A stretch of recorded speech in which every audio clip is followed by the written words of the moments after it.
অনেকটাই প্রফিট দেখছি। Hello everyone, আবার একটা নতুন ব্লগে সবাইকে ওয়েলকাম। হেলথি একটা ড্রিংক দিয়ে স্টার্ট করলাম। তারপরে খেয়েছিলাম পেটাই পরোটা। সঙ্গে এই তরকারিটা কি যে ভালো করে, সঙ্গে কাঁচা লঙ্কা তো লাগবেই। আর ছিল গরমা-গরম জিলেপি। আর তারপরে চিকেন রান্না করছি সর্ষে তেল, দই আর বাড়িতে বানানো মসলা আর চিকেন তন্দুরি দিয়ে ভালো করে ম্যারিনেট করে রেখে দেবো। আর তারপরে এই যে আদা, রসুন, কাঁচা লঙ্কা, শুকনো লঙ্কাকে বেটে নিতে হবে। এইদিকে আলু ভেজে নিচ্ছি চিকেনের।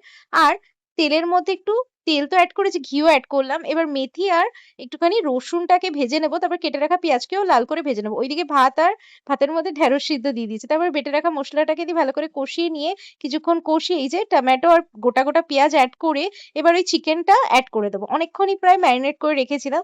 ভালো করে কষাকষির পালা। আর কষা মাংস তো অবশ্যই খেতে হবে। কি তাই তো? তারপরে সামান্য একটু জল এড করেছিলাম, নুনও এড করে দিলাম। ব্যাস এরকম যখন হয়ে আসবে নামিয়ে দিতে হবে। এইটা না ভীষণই টেস্টি আর ট্রাই করতে পারো।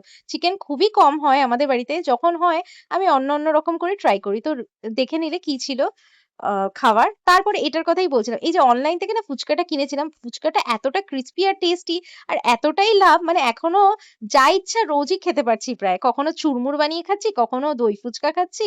অনেক কিছু বানিয়ে খাচ্ছি। জল ফুচকা। মানে প্রচুরই লাভ। কতটা যে থাকে ফুচকা আর দামও এমন কিছু না। যাই হোক চুরমুরটা কিন্তু ভীষণই টেস্টি হয়েছিল।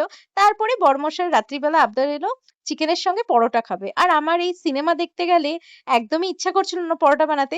তাই ওই ২ টো গোলার পরোটাকে একটা বড় শেপের বানিয়ে দিয়েছিলাম। শেপটা একটু বাজে হয়েছে যাই হোক। সঙ্গে কিন্তু বোঁদে আর মিষ্টিও ছিল।